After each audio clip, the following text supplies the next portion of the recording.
Hello, dreamers. Tonight we descend into the fog-shrouded corridors of one of horror gaming's most infamous locations, where the sound of clicking heels on tile floors signals approaching terror.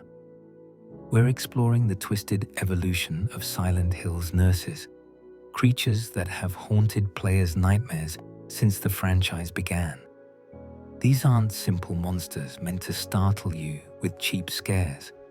They are manifestations of trauma, desire, guilt, and the darkest corners of the human psyche, wrapped in bloodied uniforms and wielding instruments of violence. From the parasitic puppet nurses of the original game to the iconic bubblehead nurses that defined psychological horror, we'll examine every iteration, every symbolic layer, and every horrifying detail that makes these creatures unforgettable. Take a moment before we begin to subscribe if you haven't already. It's a small gesture that makes a big difference and allows me to continue guiding you to restful sleep night after night. Now, settle into your pillows, close your eyes, and let's begin our journey into the decaying hospitals of Silent Hill, where nurses no longer heal, but instead embody the twisted nightmares of broken souls seeking answers in a town that feeds on suffering. The fog is rolling in and the radio static grows louder. They're waiting for us. To understand the nurses of Silent Hill, we must first understand the town itself. Silent Hill is not merely a location on a map. It is a living, breathing entity that feeds on the darkness within those who enter its boundaries. The town manifests the deepest fears, the most shameful secrets, and the guilt that people carry like chains around their necks.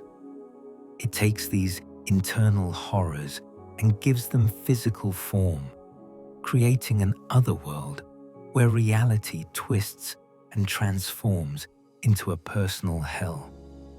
In this nightmare realm, hospitals become labyrinths of decay.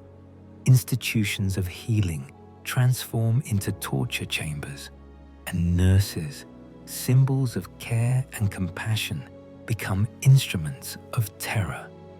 Each protagonist who enters Silent Hill faces nurses designed specifically from their own psychological wounds, creating variations that tell us as much about the victims as they do about the town's malevolent power. The nurses have appeared in nearly every Silent Hill game, evolving with each iteration, yet maintaining core elements that make them instantly recognizable. They wear variations of medical uniforms, often revealing and bloodied. Their movements are unnatural, twitching and jerking as if controlled by invisible strings or struggling against their own corrupted flesh. They carry weapons, transforming tools of healing into implements of violence. But most importantly, they represent the perversion of care, the corruption of institutions meant to preserve life, and the darkest aspects of sexuality, desire, and death intertwined in ways that make our skin crawl and our hearts race with primal fear. Before the bubblehead nurses became icons of the franchise, before their revealing uniforms and grotesque masked faces haunted players worldwide, there existed a different kind of nurse in the original Silent Hill. These were the puppet nurses, creatures born from the trauma of a young girl named Alessa Gillespie, whose suffering would echo through the entire series. To understand these first nurses, we must understand Alessa's nightmare.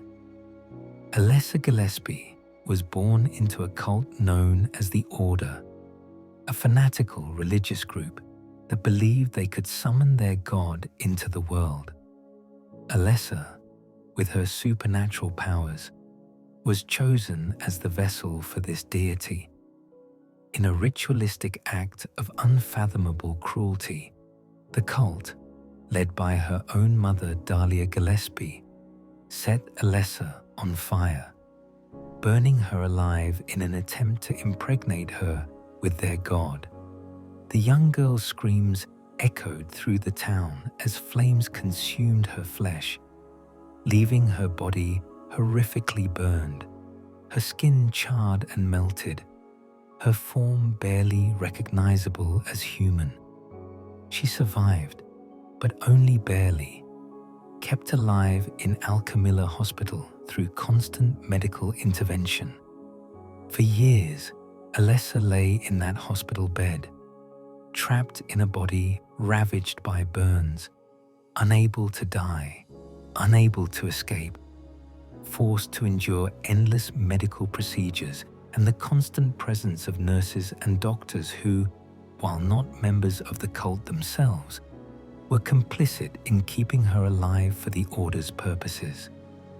They were puppets, controlled by the cult's influence, administering treatments and drugs to ensure Alessa remained alive long enough for their god to be born. To Alessa, these nurses were not caregivers. They were jailers, torturers, faceless figures who came and went, prolonging her agony. When Harry Mason enters Silent Hill, searching for his adopted daughter Cheryl, he encounters the otherworld that Alessa's mind has created. In this nightmare realm, the nurses of Alchemilla Hospital have transformed into the puppet nurses, manifestations of how Alessa perceived her captors. These creatures are human women, brunette or blonde, wearing professional nurse attire, blue or green cardigans over white blouses, matching skirts, and practical shoes. At first glance, they might seem almost normal, almost human, but then you notice the grotesque hump protruding from their backs, a massive parasitic growth that bends their spines, forcing them to walk hunched over like hunchbacks. Their movements are slow, deliberate, and disturbingly coordinated. The parasite is key to understanding these nurses. It represents multiple layers of meaning. First, it symbolizes the Order's control over the hospital staff, turning them into puppets manipulated by the cult's will. The nurses had no choice but to follow orders, to keep Alessa alive regardless of her suffering, making them unwilling participants in her torture.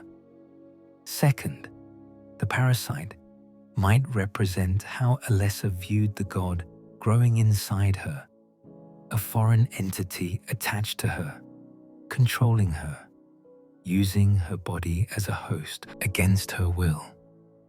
Finally, the parasite speaks to the drug PTV that Dr. Michael Kaufman was supplying to the hospital, another form of control, another way the institution was corrupted from within. In combat, puppet nurses are more dangerous than they appear. They work together with frightening intelligence. When Harry encounters multiple nurses, one will often grab him, holding him still while the others advance with their scalpels raised, ready to stab repeatedly. This coordinated behavior makes them particularly threatening in the narrow corridors of the hospital. They move with purpose, their hunched forms shuffling forward, and when they attack, they're surprisingly quick and brutal. The scalpels they wield are medical instruments transformed into weapons, tools meant for precision healing, now used to cut and maim. The puppet nurses appear throughout Alchemilla Hospital in both its normal state and its otherworld transformation. As Harry explores the increasingly nightmarish corridors, these nurses become more frequent, more aggressive. They make terrible groaning sounds, low moans that echo through empty hallways, building tension with every step. When Harry finally defeats them, they collapse with a long, drawn-out sigh, almost as if they're finally finding release from the parasite's control. Even in death, they seem like victims rather than pure monsters. Alongside the puppet nurses, roam the puppet doctors, male counterparts wearing white lab coats and ties, also bent over by the same parasitic growth. They're stronger than the nurses, more resilient, but slower in their movements. Their presence reinforces the idea that the entire medical staff of Alchemilla Hospital has been corrupted, that every figure of authority and care in Alessa's world betrayed her, turned against her by forces beyond their control.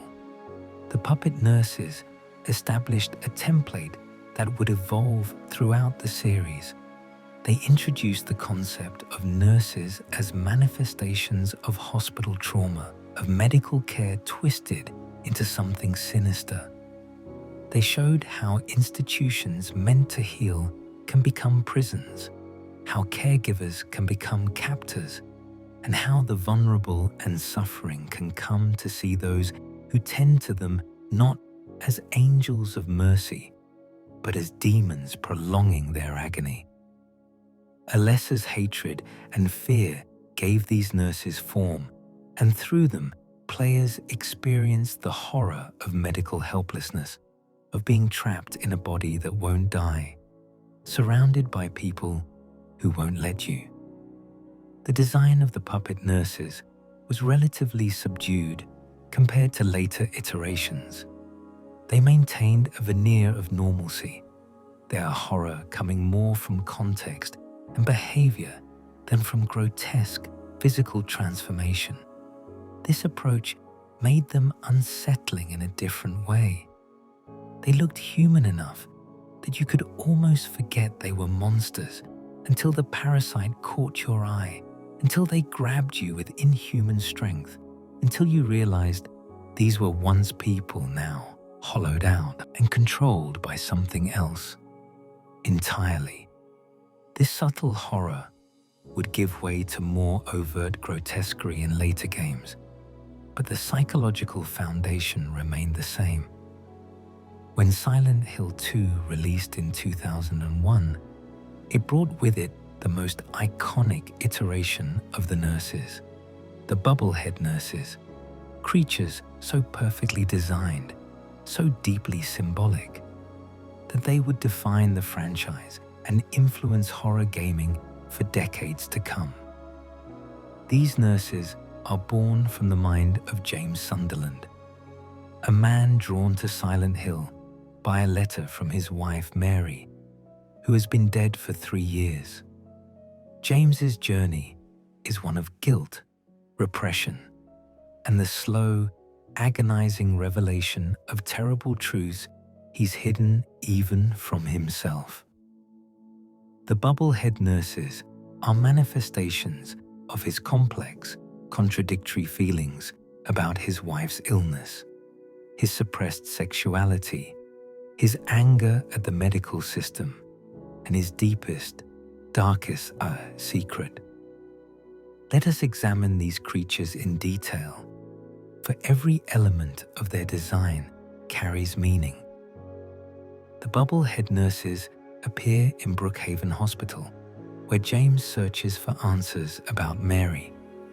They later haunt the streets of South Vale, appearing in both the fog-shrouded normal world and the rusted, decayed otherworld.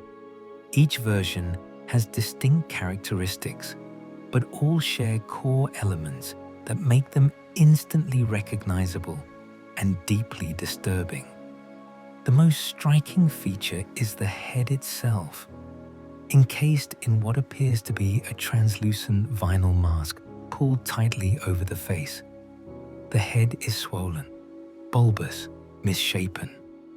Through the semi-transparent material, You can see the suggestion of a face, but it's bloated, distorted, barely human. The vinyl convulses and twitches violently, constantly moving as if the person inside is struggling for air, fighting against the suffocating material. At the bottom of this bubble, where a mouth should be, there are exposed jaws and teeth, visible through torn sections of the vinyl, giving the appearance of a grotesque baby face trapped beneath the surface. The head jerks and shakes spasmodically, never still, creating an immediate sense of wrongness, of something deeply unnatural. This design is brilliantly horrifying in its symbolism. According to creature designer Masahiro Ito, the bubble head directly represents Mary's head, swollen from her illness, the way disease transformed her appearance. More specifically, it symbolizes the moment James murdered her. In the game's shocking revelation, we learn that James didn't simply watch Mary die from her terminal illness.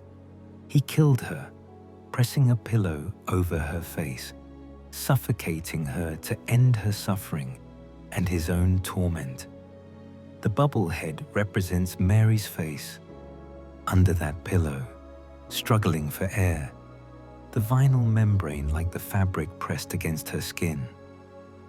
The constant twitching and convulsing mirrors her final moments, gasping for breath, fighting to live, even as James held her down. Every time James encounters these nurses, he's confronting the memory of his wife's murder, seeing her death replayed in these twisted forms. But the head is only part of their disturbing design. The bubblehead nurses wear modified Brookhaven hospital nurse uniforms, but these uniforms are anything but professional. The outfits are extremely revealing. Low-cut blouses displaying prominent cleavage, the first several buttons undone to expose their breasts. The skirts are short, almost mini-skirts, showing significant leg. The clothing is dirty, stained with blood and other unidentifiable fluids. In the normal fog world, these nurses appear in pale white uniforms, giving them a ghostly, ethereal quality. But in the other world, their clothing takes on an orange-brown, rust-colored hue, matching the decayed industrial hellscape around them. The sexualized nature of these uniforms speaks to James's complicated feelings about his wife's illness. During the 3 years Mary was sick, their physical relationship ended completely. She was in too much pain, too weak, her body ravaged by disease. James, a young man still, experienced intense sexual frustration during this time. He loved his wife, he cared for her, but he also felt desire that had no outlet. The nurses who tended to Mary in the hospital became objects of his gaze. In his diary, James writes that he believes the nurses in hospitals deliberately wear provocative uniforms to comfort male patients, to give them something pleasant to look at. This is, of course, his own projection, his own guilt about ogling the nurses who cared for his dying wife. He objectified them, saw them not as people, but as sexual objects, reducing them to bodies without faces, without humanity. This is why the bubblehead nurses have obscured faces. James didn't see the nurses as individuals with identities and personalities. He saw cleavage and legs and curves, but not faces, not people. His guilt about this objectification manifests in these creatures. The sexualization also connects to deeper themes of death and desire intertwined. The nurses are simultaneously attractive and repulsive, alluring and horrifying. Their revealing outfits draw the eye, but their twisted heads and aggressive behavior repel. This duality reflects how James's feelings about Mary became twisted during her illness. He loved her, but he also resented her. He wanted to care for her, but he also wanted her suffering and his own to end. The nurses embody this contradiction. Beautiful bodies with monstrous heads, desire and death merged into one terrifying package. When the bubblehead nurses are killed, they fall to the ground with their legs spread wide apart, creating a highly provocative and disturbing death pose. This is another layer of the sexual symbolism, the final moment reducing them once again to sexualized objects, even in death. Everything about their design is calculated to make players uncomfortable, to create a sense of wrongness that goes beyond typical horror into something more psychologically disturbing. Their hands show another small but significant detail. Upon close inspection, the last 4 fingers of each hand appear fused together, like mittens or flippers. This subtle deformity adds to their inhuman appearance, suggesting that despite their outward human shape, they are fundamentally wrong, fundamentally other. The fusion might also represent how James viewed the nurses as interchangeable, not individuals, but a collective, all the same, all reduced to their function and their appearance rather than their individual humanity. On their mouths, where flesh is visible beneath the vinyl, there are red squares. These red squares are a recurring motif throughout Silent Hill 2, appearing in various places, including the famous 9 red squares at Lakeview Hotel. According to Masahiro Ito, these red squares represent madness, specifically the madness of illness. They symbolize Mary's anger, her verbal abuse toward James during her sickness. When people are in constant pain, dying slowly, they often lash out at those closest to them. Mary said cruel things to James, blamed him, expressed frustration and rage that had nowhere else to go. The red squares are these outbursts made visual, the screaming insanity of suffering without end. Every nurse bears this mark, reminding James of his wife's anger, of the way her personality changed during her illness, of the cruel words that hurt him even as he understood they came from her pain. The way bubblehead nurses move is as disturbing as their appearance. Their gait is awkward, shaky, their legs carrying them in a crooked, unsteady fashion that makes them appear slow and clumsy. But this is deceptive. When they attack, they're surprisingly fast, swinging their steel pipes with vicious speed and accuracy. They seem to stumble and shamble, but then suddenly they're upon you, weapon raised, striking before you can react. This unpredictability makes them frightening opponents. You can never quite judge their speed or reach, never quite know when they'll attack. They often travel in groups in the hospital's narrow corridors, and when you encounter multiple nurses in a confined space, they can quickly surround you, overwhelm you, their pipes striking from multiple angles. The nurses make horrible sounds. They gurgle and shriek, emitting noises that sound vaguely human, but distorted, wet, choked. It's the sound of someone drowning in their own fluids, someone struggling to breathe, someone in agony. These sounds echo through the hospital's corridors, warning you of their presence before you see them, building tension as you know they're near, but don't know exactly where. The audio design is masterful, creating atmosphere and dread with every disgusting vocalization. In the other world, the bubblehead nurses take on an even more nightmarish form. These variants are darker in color, their uniforms more tattered and stained.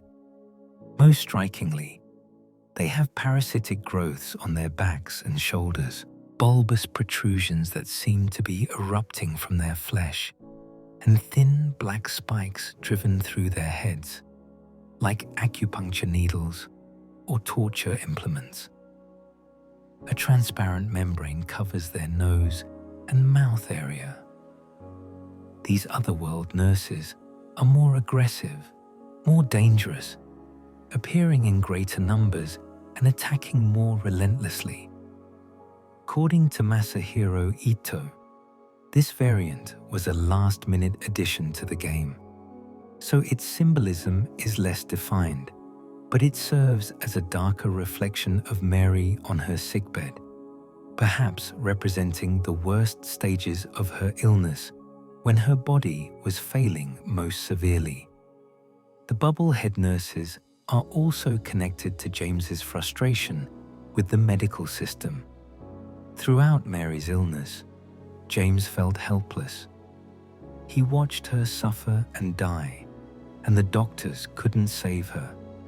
He blamed them for letting Mary die, as he tells Laura in the game. Mary herself expressed frustration, feeling like the hospital was profiting from her suffering, drawing out her treatment, keeping her alive to continue billing insurance rather than helping her truly heal.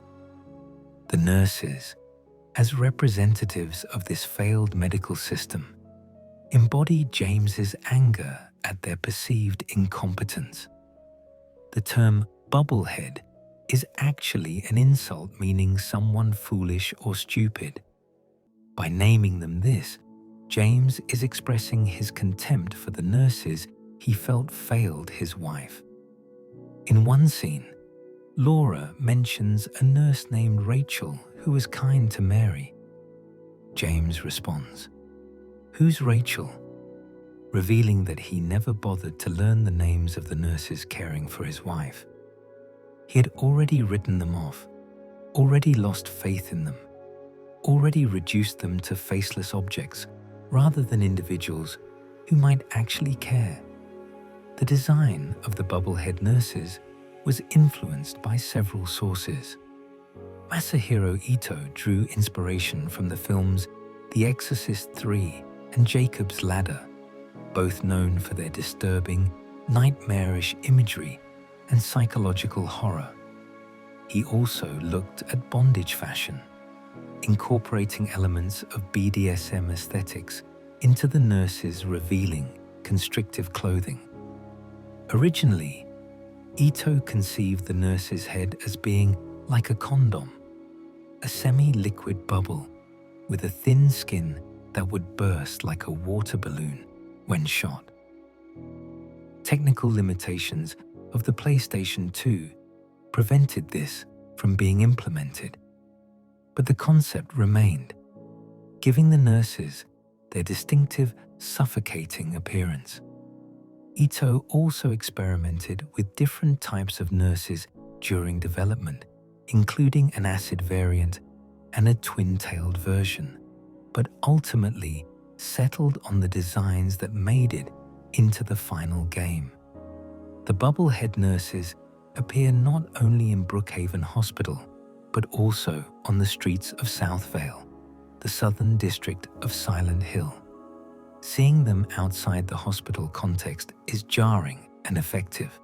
These creatures of medical horror walking through fog-shrouded streets, emerging from alleyways, their heels clicking on pavement, creates a sense that James's trauma has infected the entire town, that he cannot escape these manifestations of his guilt No matter where he goes, they follow him, relentless reminders of what he's done, of what he's trying so desperately to forget.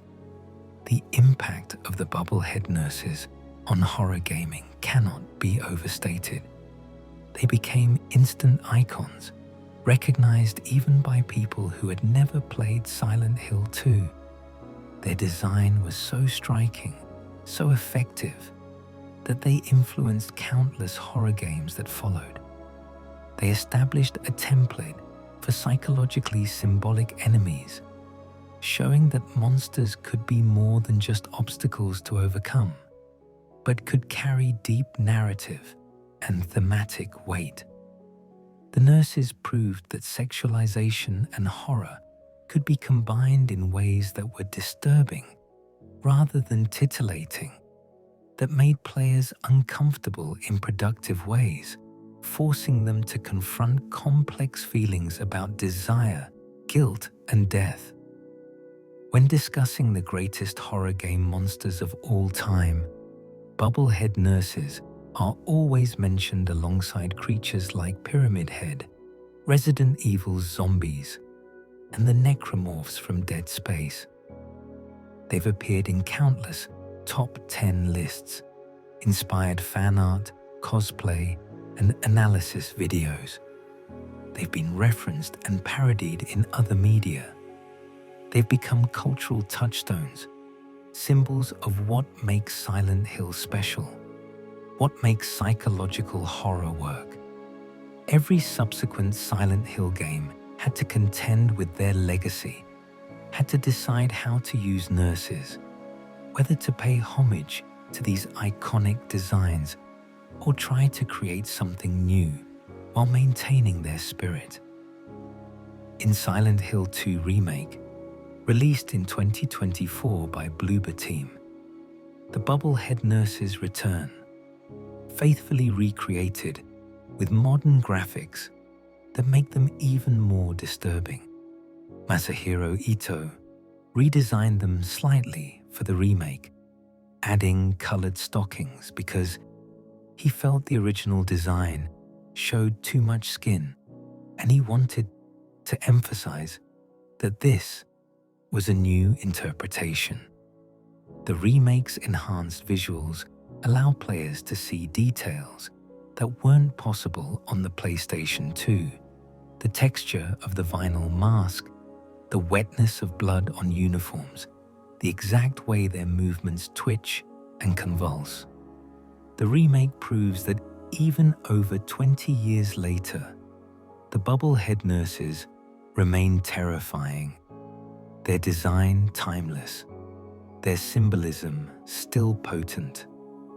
After the original Silent Hill and the iconic nurses of Silent Hill 2, the franchise needed to determine how nurses would appear in future games. Silent Hill 3 took an interesting approach, creating nurses that were a hybrid of the puppet nurses from the first game and the bubblehead nurses from the second, resulting in creatures that were simultaneously more human-looking and deeply unsettling in their own unique way. Silent Hill 3 follows Heather Mason, a teenage girl who is actually the reincarnation of Alessa Gillespie. Heather carries within her the memories and traumas of Alessa, though she doesn't initially understand why she's drawn to Silent Hill or why the nightmare world manifests around her. Because Heather is essentially Alessa reborn, the nurses she encounters are once again connected to Alessa's hospital trauma, but filtered through Heather's own perspective as a 17-year-old girl coming to terms with her identity, sexuality, and the darkness within her.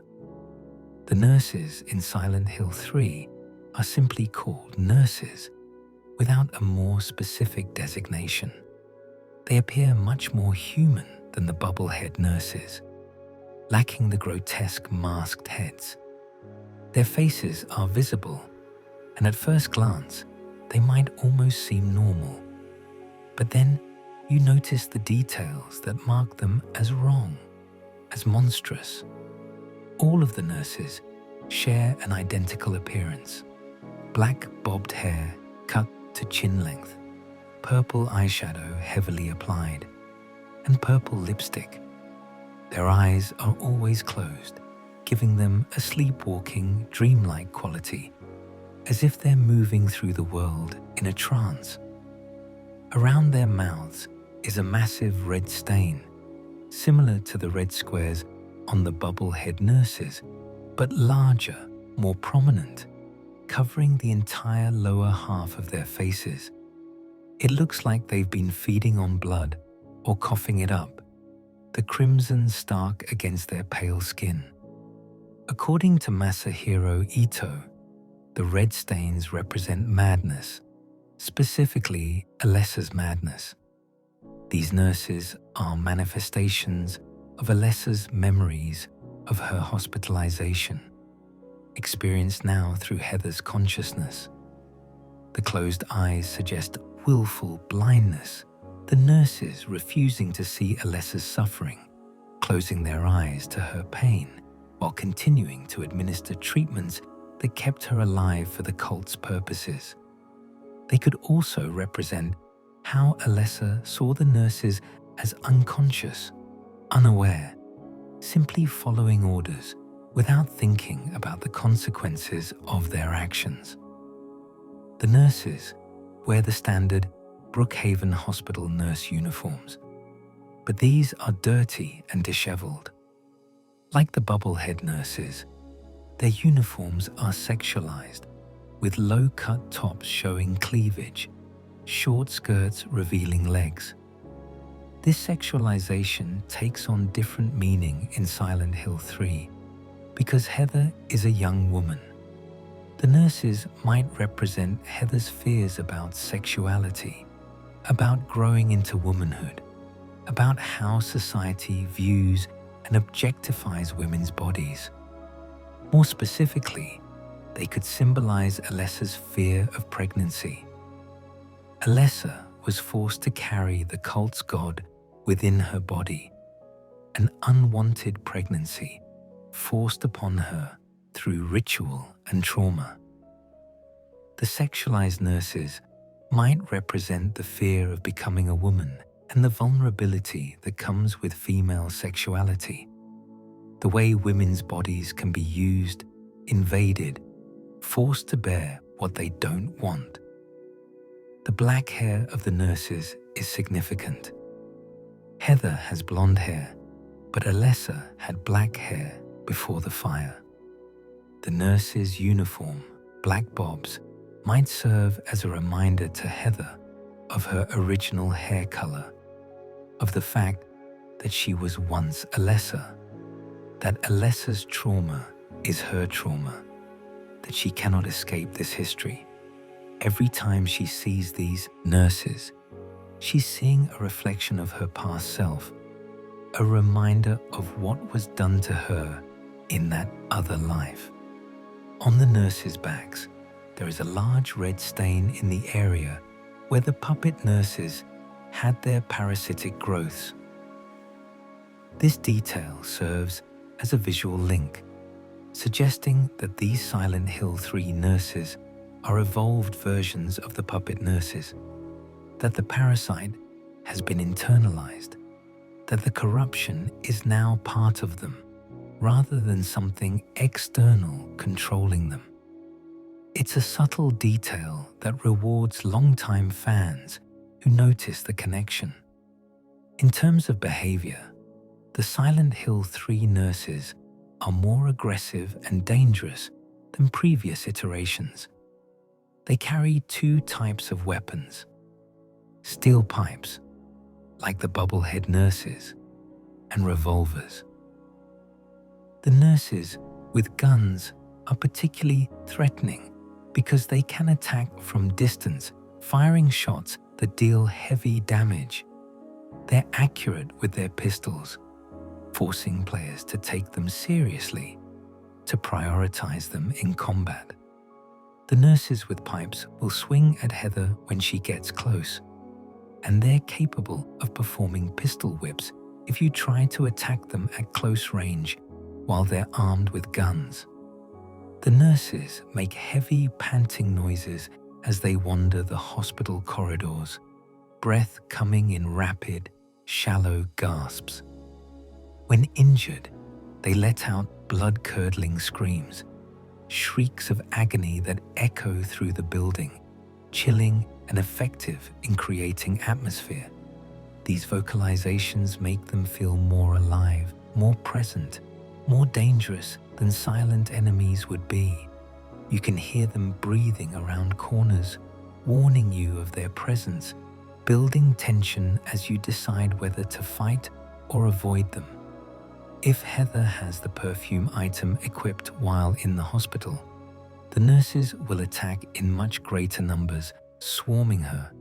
This is a gameplay mechanic, but it also makes thematic sense. The perfume might attract them, might remind them of something, or perhaps it represents how attempting to cover up or mask problems often makes them worse, how trying to hide trauma only causes it to multiply and become more aggressive. The nurses in Silent Hill 3 represented a shift in the series, moving away from the highly symbolic, protagonist-specific designs of Silent Hill 2 back toward enemies connected to Alessa's trauma, linking the game to the first Silent Hill while incorporating elements from the second. They were more humanoid, more conventional in some ways, but still deeply unsettling in their identical appearance, their closed eyes, their blood-stained mouths, and their aggressive behavior. They showed that the franchise could evolve its nurse designs while maintaining the core elements that made them effective: the perversion of medical care, the sexualization mixed with violence, and the connection to hospital trauma. The nurses in Silent Hill 3 also benefited from improved graphics on the PlayStation 2. Players could see more detail in their faces, their clothing, their movements. The character models were more refined, animations smoother, making the nurses feel more real while maintaining their nightmarish qualities. This technical improvement allowed the designers to create nurses that were both more human-looking and more disturbing, proving that realism and horror were not opposed but could enhance each other. Silent Hill Origins, released in 2007 for the PlayStation Portable and later PlayStation 2, was a prequel to the original Silent Hill, following truck driver Travis Grady as he rescues young Alessa from the fire and becomes drawn into the town's nightmare. Travis has his own dark past, his own traumas involving his institutionalized mother, and questions about his own sanity. The nurses he encounters reflect these personal demons, while also connecting to Alessa's trauma as the game's events occur around the time of her burning. The Faceless nurses of Silent Hill. Origins take their name from their most striking feature. They have no discernible faces. Where eyes, nose, and mouth should be, there is instead what appears to be a surgical mask that has been melted or fused directly into their flesh, becoming part of their skin. The mask is no longer a separate object that can be removed. It is them, grown into them, erasing their identity beneath layers of medical fabric merged with tissue. This creates a deeply unsettling effect, suggesting that these nurses have been so dehumanized, so reduced to their function that they've literally lost their faces, lost their identities, become nothing but their role. The faceless nurses wear revealing nurse uniforms, similar to those seen in Silent Hill 2, with low-cut tops and short skirts. But they also wear thigh-length stockings held up by garter belts and suspenders, and high heels, making them even more sexualized than previous versions. Their arms are covered by long, surgical gloves. The overall effect is of a fetishized version of a nurse, a sexual fantasy twisted into nightmare form. This connects to theories about Travis's character and his relationship with women. At the beginning of Silent Hill, Origins, we hear Travis talking to a friend on his CB radio. His friend teases him about his nightmares, suggesting he needs a girl or two to sleep better. Travis responds that he just doesn't meet the right girls. This brief exchange establishes that Travis is lonely, sexually frustrated, and uncomfortable around women.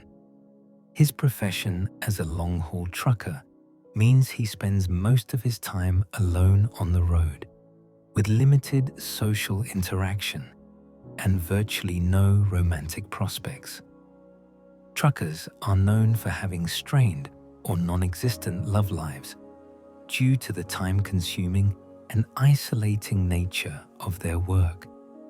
The faceless nurses might represent Travis's sexual anxiety, his inability to connect with women, his view of them as faceless objects of desire, rather than individuals with whom he could have meaningful relationships.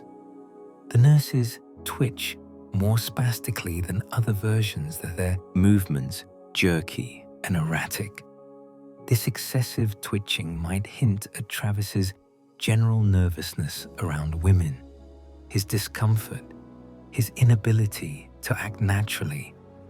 They're agitated, restless, unable to be still, mirroring the internal agitation of someone who wants connection but doesn't know how to achieve it. The faceless nurses appear in two distinct locations: Alchemilla Hospital and Cedar Grove Sanitarium.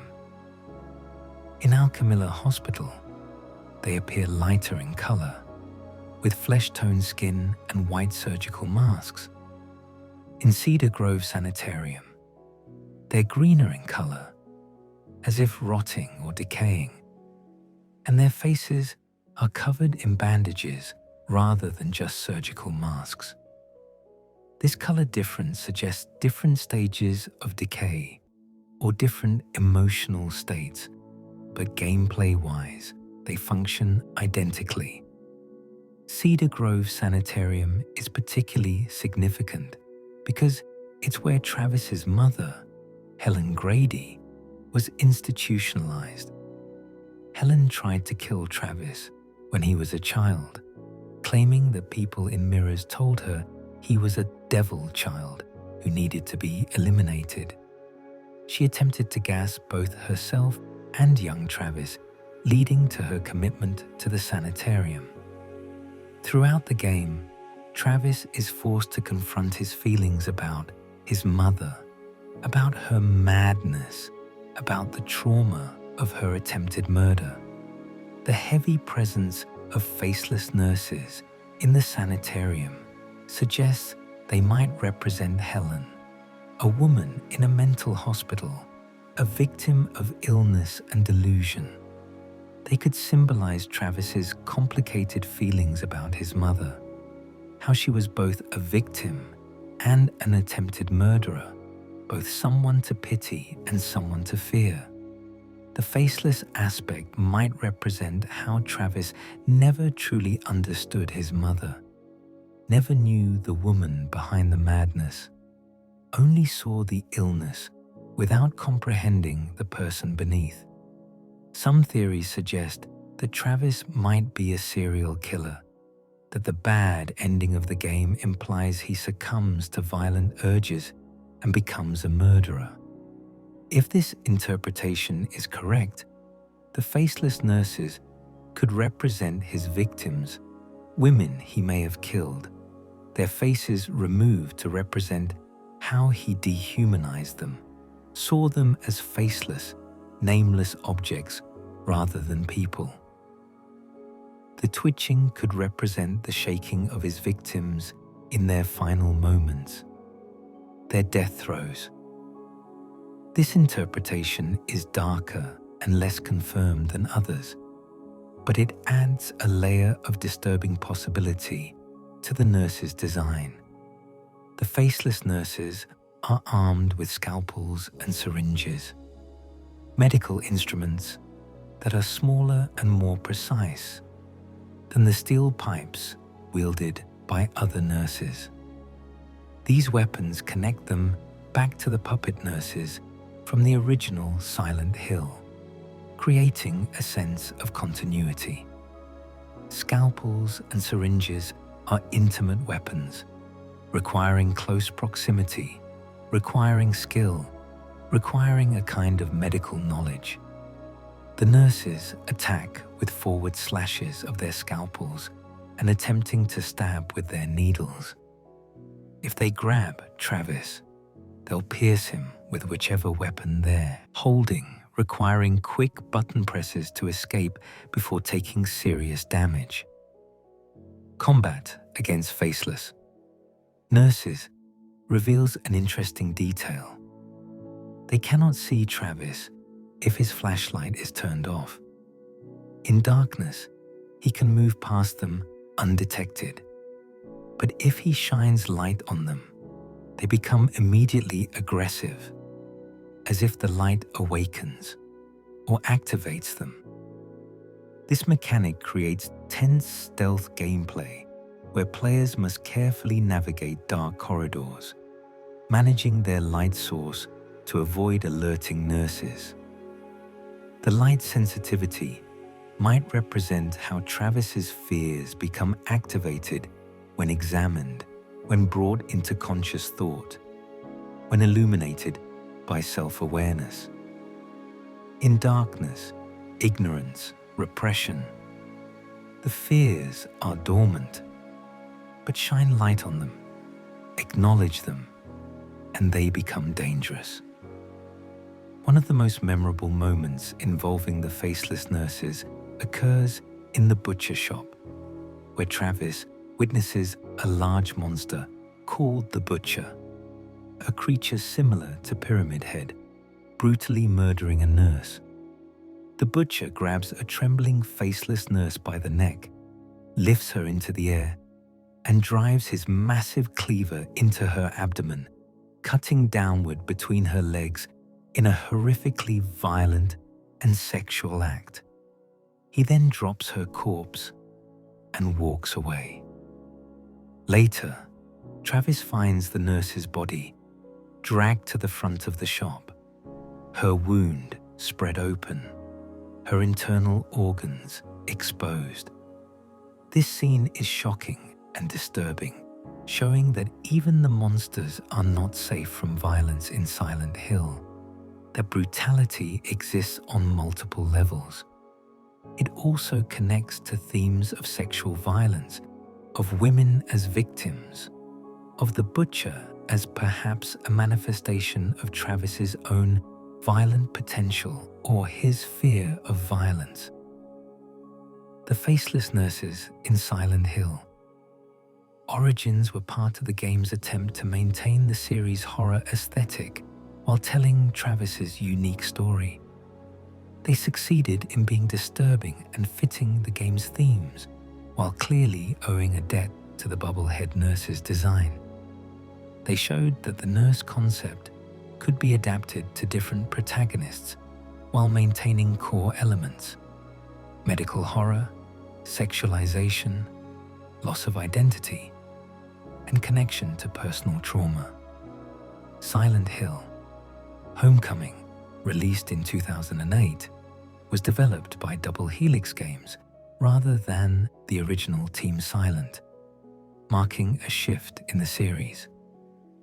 The game followed Alex Shepard, who returns to his hometown of Shepherd's Glen to find his father and younger brother missing.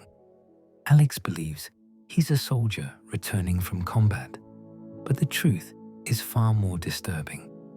The nurses in Homecoming, called demon nurses in concept art, though usually just referred to as nurses, represented another evolution of the design, this time heavily influenced by the dark nurses from the Silent Hill film. These nurses are visually and behaviorally similar to the film's dark nurses, which we'll discuss in detail later. They have deformed, fleshy faces that appear organic and grotesque, with each nurse having a unique facial structure. Some show signs of burns or rot, while others have smoother but still unnatural skin. Their bodies are clad in highly sexualized nurse uniforms made of what appears to be flesh rather than fabric, as if the uniform has fused with their skin or grown from it. The clothing emphasizes their breasts and hips, creating exaggerated feminine forms. Most strikingly, these nurses have visible fetuses in their wombs. If you shine a light source other than your flashlight onto a nurse's abdomen, you can clearly see the outline of an unborn child inside her, moving slightly, creating one of the most disturbing images in the entire franchise. This detail is never explicitly explained, but carries heavy symbolic weight. Alex Shepard's story provides context for understanding these pregnant nurses. Alex was not actually a soldier. He was a patient in a mental hospital, institutionalized for 4 years. His military identity, his combat experience, his uniform, all of it is delusion, a fantasy he created to cope with trauma. In his diary, which can be found in the game, Alex writes that he believed the nurses in the military hospital wore sexualized uniforms to comfort wounded soldiers, to give them something pleasant to look at during recovery. This is his delusion speaking, his projection of his desires onto his caregivers. The nurses in Homecoming are this fantasy made literal and then twisted into nightmare form. The pregnant aspect connects to Alex's family situation. His mother became pregnant with his younger brother Joshua, and this pregnancy changed Alex's life dramatically. His father, Adam Shepard, favored Joshua from birth, teaching him family traditions and giving him attention that Alex craved. Eventually, Alex learned a horrible truth. His father was supposed to sacrifice one of his sons as part of a cult pact. Alex was supposed to be drowned as a child, but his father couldn't do it. Instead, in a tragic accident, Alex accidentally killed Joshua. The guilt and trauma from this led to Alex's mental breakdown and institutionalization. The pregnant nurses might represent his mother's pregnancy with Joshua, the event that changed everything, that led to his brother's death and his own descent into madness. By killing the nurses, by destroying the fetuses within them, Alex might be symbolically killing Joshua over and over, reenacting his trauma. The nurses could also represent Alex's suppressed sexuality and his 4 years in a mental institution. Being institutionalized during his late teens and early 20s, years when sexual desire is typically strong, Alex would have experienced intense frustration. He writes in his diary that he was once sedated by nurses, possibly explaining their hostility toward him in the nightmare world. He may have viewed the nurses as objects of desire, but also as figures of control who kept him confined, drugged, powerless. The sexualized monsters represent his conflicted feelings about them. In terms of gameplay, the demon nurses are the first enemies Alex encounters in the otherworld, serving as an introduction to combat. Initially, they're relatively easy to defeat, allowing players to learn the combat system. But as the game progresses, the nurses become significantly more dangerous. They develop incredibly quick slashing attacks that come in rapid succession, making them difficult to approach or escape. In confined spaces or when appearing in groups, they can be deadly. The nurses are sensitive to light, a mechanic borrowed from the film. When Alex's flashlight is off, the nurses stand motionless or move slowly, almost dormant. But when light touches them, they become violently aggressive, attacking with determination. This creates interesting stealth gameplay where players can sometimes walk past nurses in the dark, carefully avoiding contact. However, if you accidentally bump into a nurse while the light is off, or if you shine your light on them, they immediately activate and attack. Fighting them in darkness is beneficial but risky. These nurses appear in multiple locations throughout the game, notably in Dr. Fitch's clinic and in Shepherd's Glen Town Hall. In the town hall, Alex must navigate a secret passageway filled with nurses guarding the area, requiring careful stealth or brutal combat. The nurses' presence throughout town suggests that Alex's trauma has infected his entire hometown, that his delusions and guilt have manifested everywhere. When killed, the finishing moves are brutal. If Alex is wielding his knife and has stunned a nurse, he'll stab her twice in the breast before throwing her down into a pool of her own blood. With the fire axe, he decapitates her from behind. These violent finishing moves are more graphic than previous Silent Hill games, reflecting Homecoming's generally more action-oriented approach while also adding to the disturbing nature of the nurses' deaths. One unique aspect of the Homecoming nurses is that they feature jiggle physics, their breasts and bodies moving in exaggerated ways during animations. This is the only time in the series that nurses have this quality, and it's controversial among fans. Some see it as unnecessarily exploitative, while others argue it fits the theme of Alex's sexualized delusions about nurses. Either way, it's a distinctive and memorable aspect of their design. The director of Silent Hill, Homecoming, Jason Allen, stated that the nurse was his favorite monster in the game, suggesting significant thought went into their design and implementation.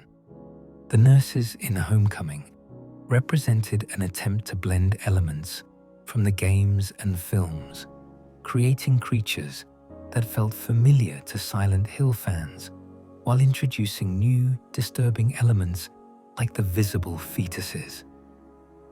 These nurses also appeared in a tie-in comic called Silent Hill, Downpour, Anne's Salary, where they served as metaphors for Anne Marie Cunningham's unwillingness to place her father in a nursing home following his cognitive decline. This showed that the nurse symbolism could extend beyond the games themselves, representing themes of care, guilt, and difficult decisions about loved ones who need help, but whose care creates emotional and psychological burdens. When the first Silent Hill film was released in 2006, directed by Christoph Gans, it took the concept of the nurses and created a cinematic interpretation that was both faithful to the games and distinctly different. These creatures, called dark nurses in the credits, became one of the most memorable and discussed elements of the film, praised for their disturbing appearance and unsettling movements. The dark nurses were portrayed by professional dancers rather than stunt performers or actors. This decision was crucial to achieving their inhuman, disturbing movements. Dancers could contort their bodies in ways that normal actors couldn't, creating fluid yet unnatural motions that made the nurses feel wrong, threatening, other. The choreography involved having the dancers perform movements backward, which were then played in reverse, creating a strange, stuttering, mechanical quality to their walk that made them seem like broken dolls or malfunctioning machines rather than living creatures. Unlike the nurses in the games, each dark nurse in the film has a unique face. Their heads are not masked or obscured, but are instead made of deformed organic flesh. Some nurses show evidence of burns with charred, melted skin. Others appear to be rotting, with patches of decay visible on their faces. Still others have smoother faces, but with features arranged in unnatural ways, proportions that are almost, but not quite human. This variety in appearance suggests individuality, but an individuality defined by trauma and deformation. No two dark nurses look identical, yet all are clearly the same type of monster. The faces are organic horror at its finest, looking like living flesh that has been warped and twisted by fire or disease. There are suggestions of noses, lips, eye sockets, but arranged wrong, melted together, stretched, or compressed. Some nurses appear to have no eyes at all, just smooth skin where eyes should be. Others have deep hollows that might be eyes or might be empty sockets. The faces are simultaneously too detailed and not detailed enough, falling into an uncanny valley where they're recognizably face-like, but fundamentally wrong. The dark nurses wear tattered nurse uniforms that are dirty and bloodied. Like their game counterparts, the clothing is somewhat revealing, showing cleavage and legs, maintaining the sexual element of the nurse design. The uniforms are white or light-colored, making bloodstains highly visible. The nurses are barefoot in some shots, while others wear simple shoes. Their arms are bare, showing skin that is discolored, diseased-looking. These nurses are armed with a variety of weapons, giving them the largest arsenal of any nurse iteration. Some carry steel pipes, like the bubblehead nurses. Others wield knives, scalpels, or syringes. This variety makes them more threatening and unpredictable. You never know what weapon a nurse might have, what range she might attack from, what kind of injury she might inflict. The multiple weapon types also suggest different ways they might have interacted with Alessa during her hospitalization, the various instruments used in her treatment and torture. The most famous scene involving the dark nurses occurs in Brookhaven Hospital's basement. The protagonist, Rose, enters a dark room to find a group of nurses standing motionless in the darkness. She has a lighter, but no other light source. As she moves through the room, she must be careful not to make noise or shine light directly on the nurses. When light touches them, they awaken, becoming violently aggressive. Rose watches in horror as the activated nurses begin attacking not only her, but each other. slashing and stabbing blindly at anything that moves.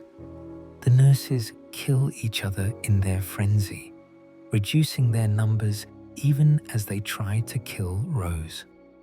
This scene is both terrifying and darkly ingenious, showing that the nurses are indiscriminate in their violence, that once activated, they attack everything.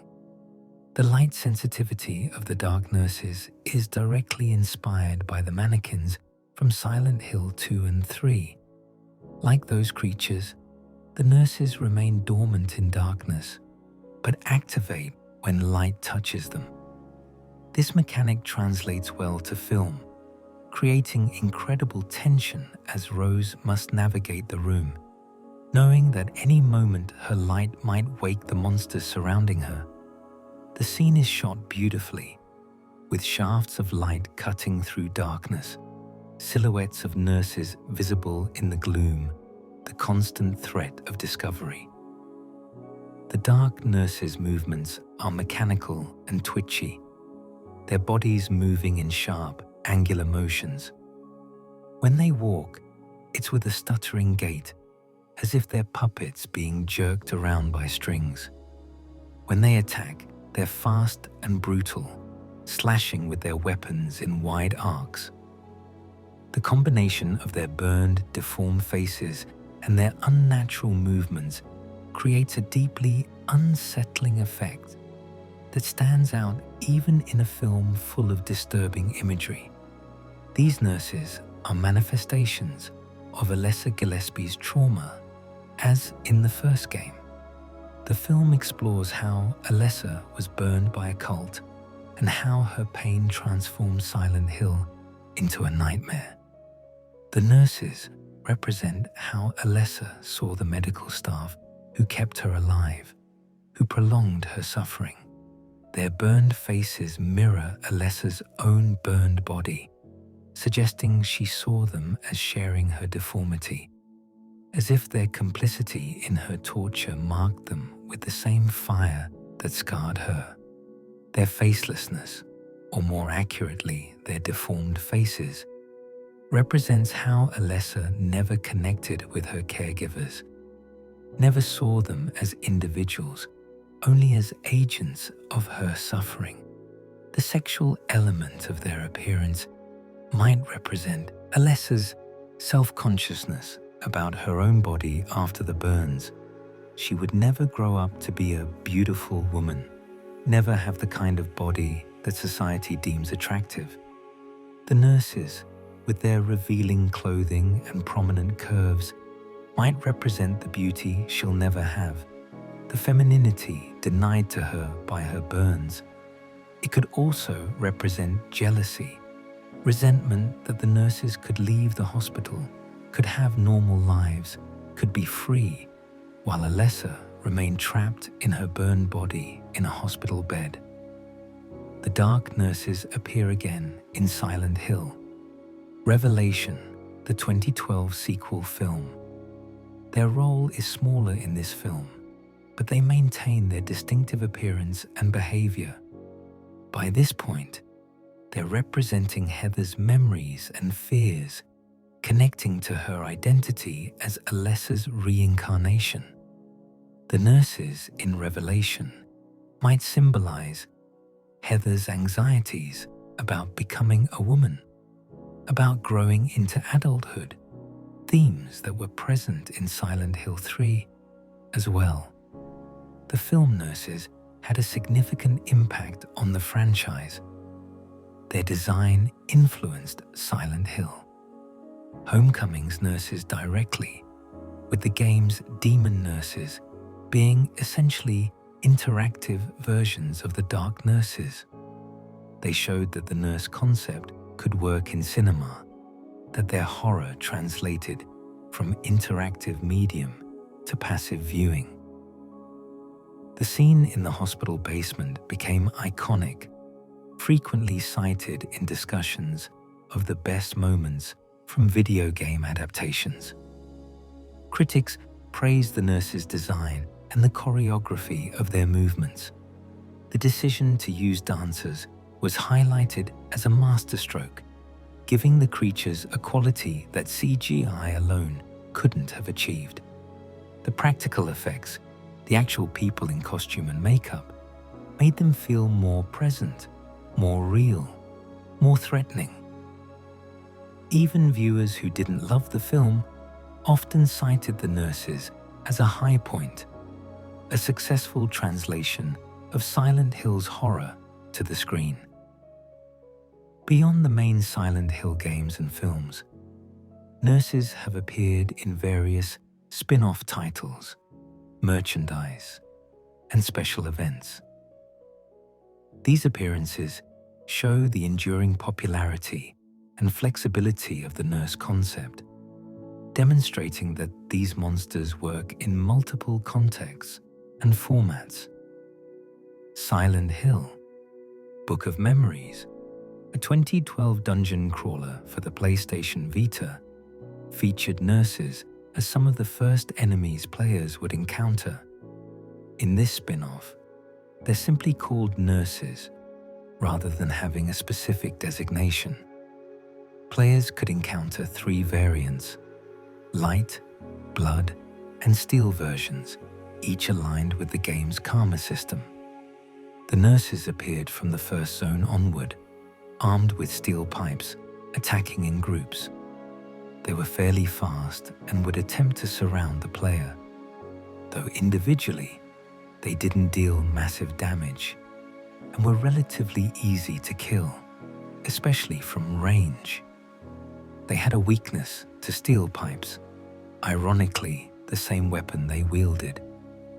The game's top-down perspective and action RPG gameplay meant the nurses felt quite different from their survival horror appearances, but their visual design remained consistent with the series' aesthetics. If players had the expansion pack for Book of Memories, they could wear bubble-head nurse masks called creature head items. This allowed players to essentially cosplay as the nurses, a darkly humorous touch that showed the franchise's willingness to embrace its iconic monsters in different ways. Silent Hill. The Escape was a 2008 mobile shooter for iOS that featured bubblehead nurses as recurring enemies throughout the game. In this rail shooter format, the nurses would approach the player character, who had to shoot them before they got close enough to attack. The nurses carried no weapons in this version. Simply touching the player would kill them, making them more like horror game tropes where the monster's touch is instantly fatal. They could be killed by shooting their weak spot, presumably the head. The game's mobile platform and shooter mechanics meant the nurses were more action game enemies than horror creatures, but their distinctive appearance remained. Silent Hill, Downpour, released in 2012, featured bubblehead nurses in the joke ending.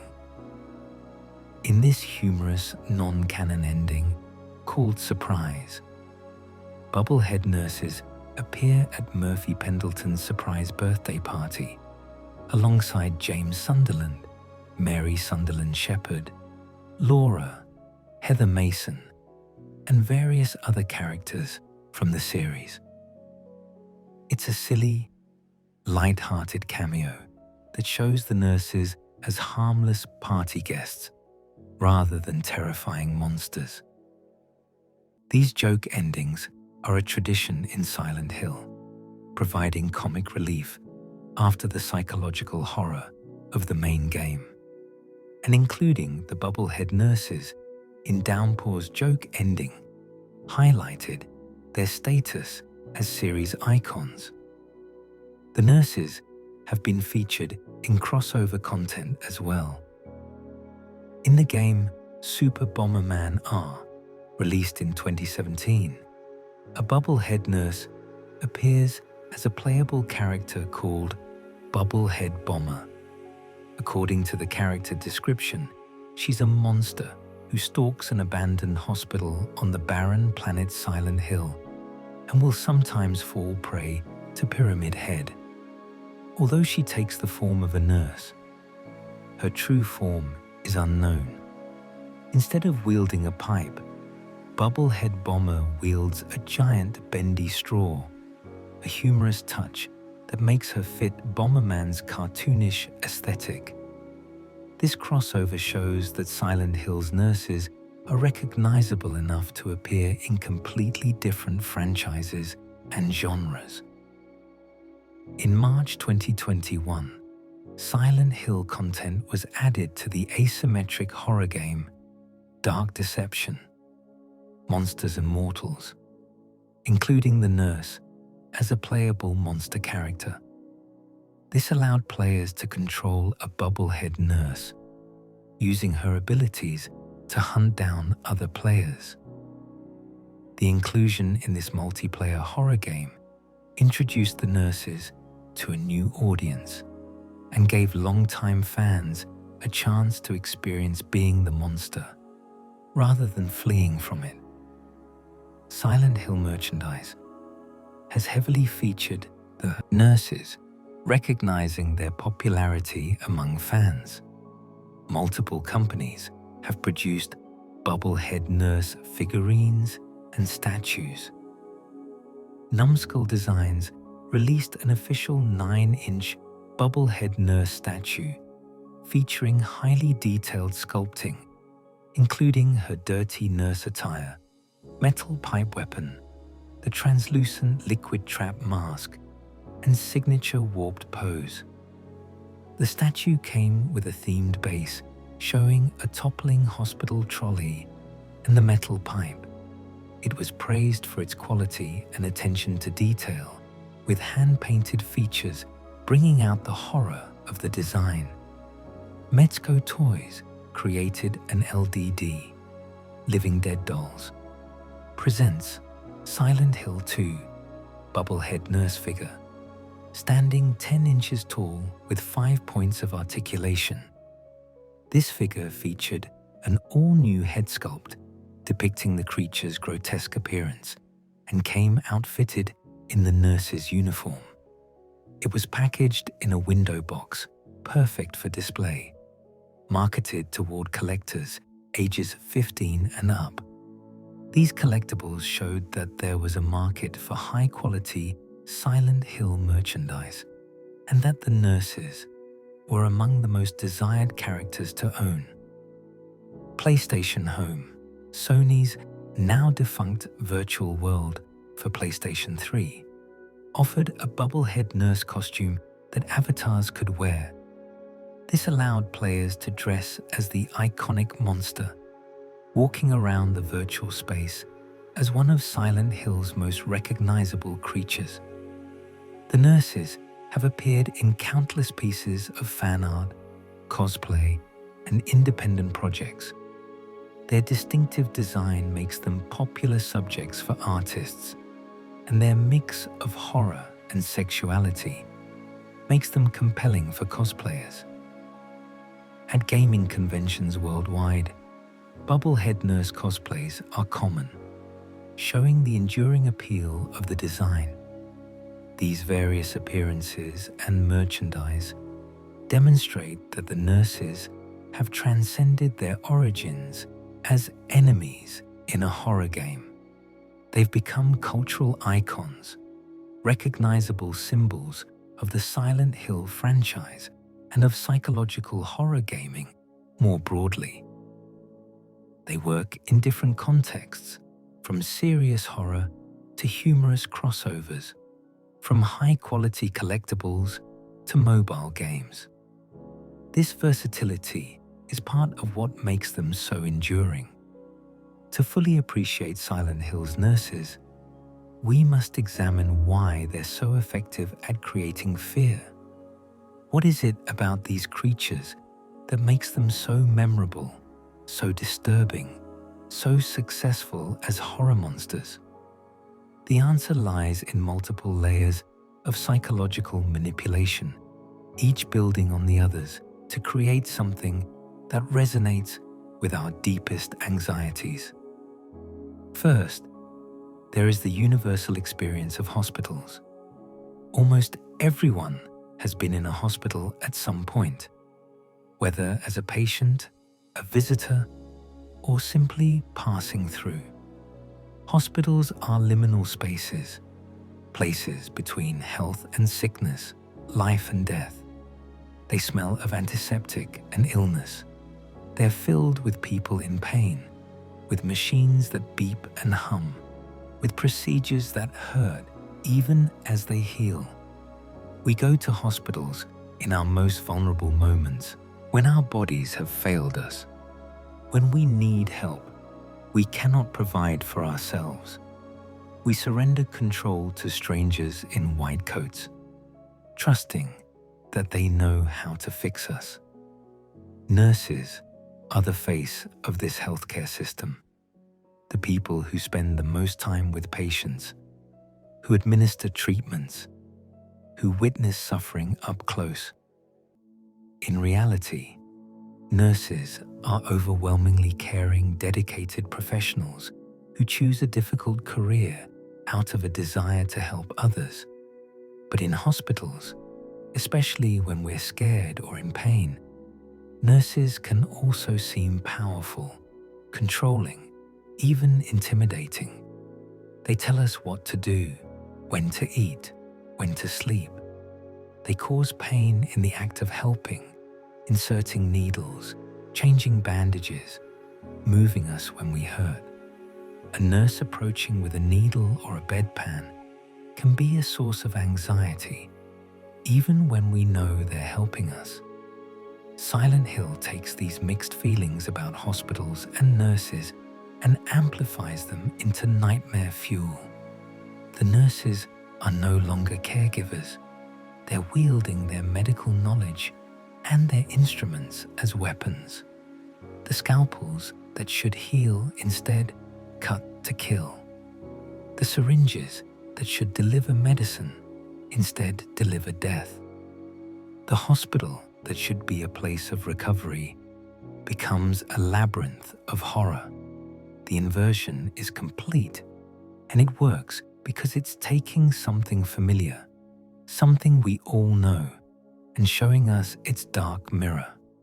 Second, there is the sexualization, which creates profound discomfort in ways that are psychologically complex. The nurses revealing outfits, their exaggerated feminine forms, their provocative poses in death. All of this creates sexual imagery in a context where sexuality is deeply inappropriate. We should not be thinking about sex when fighting a monster. We should not be noticing cleavage when fleeing for our lives. But the nurses force this contradiction, making us see them as both sexual objects and as threats, creating cognitive dissonance that manifests as unease. This works on multiple levels. For straight male players, which constituted the majority of gaming demographics when Silent Hill was released, the nurses present an uncomfortable mirror. The games are essentially confronting players with their own objectification of women, forcing them to see where that objectification leads. James Sunderland objectified nurses while his wife lay dying, reducing them to bodies without faces, to objects of desire without humanity. The game punishes him for this by making those objectified figures into monsters who stalk and kill him. Players who might have noticed the nurses revealing outfits, who might have had an initial moment of attraction, are immediately made to feel uncomfortable about that reaction when the nurses attack. The horror is enhanced by shame, by the feeling that you shouldn't have looked, shouldn't have thought that way, and now you're being punished for it. The sexualization also taps into fears about sexuality itself, particularly anxieties around desire and death intertwined.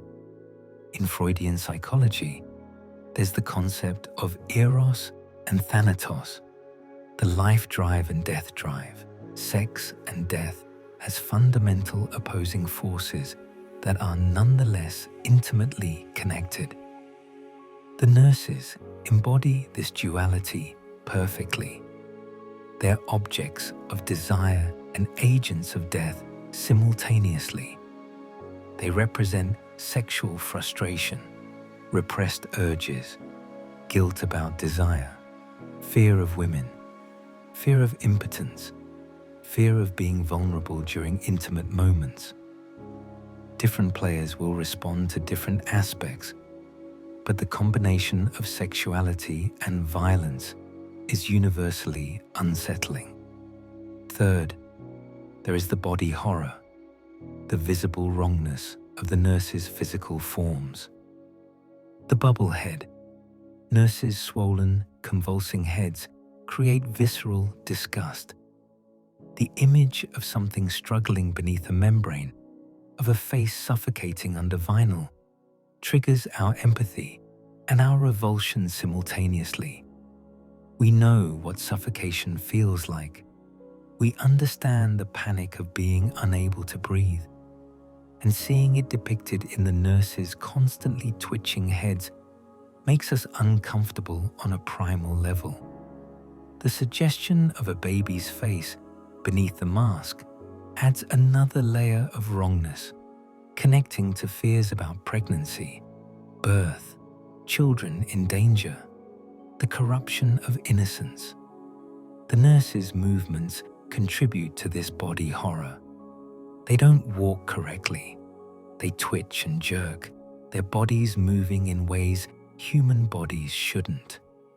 This triggers our sense of the uncanny valley, the psychological phenomenon where something that's almost human, but not quite human, creates intense discomfort. The nurses are humanoid enough that we recognize them as human-shaped, but their movements, their faces, their behavior are all wrong enough that our brains reject them as not human. This rejection manifests as fear and disgust. The fusion of medical elements into flesh, seen particularly in the Faceless nurses and film Dark Nurses, represents another kind of body horror. The surgical mask melted into skin, uniforms that appear to be growing from flesh rather than worn over it. These images suggest corruption at a fundamental level, the breakdown of boundaries between object and organism, between tool and body. Medical items should be separate from us, temporary aids that we use and remove.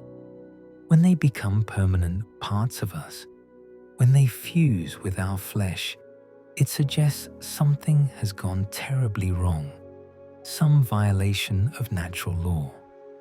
Fourth, there is the dehumanization, the loss of identity that the nurses represent. Many versions have obscured faces, covered by masks or vinyl or deformity.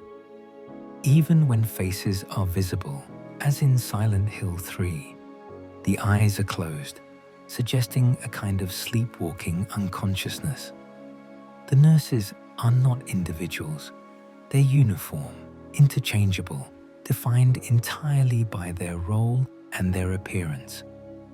This dehumanization is frightening because it reminds us how easily people can be reduced to functions, how identity can be stripped away, how we might be seen by others as just bodies, just tools, just obstacles.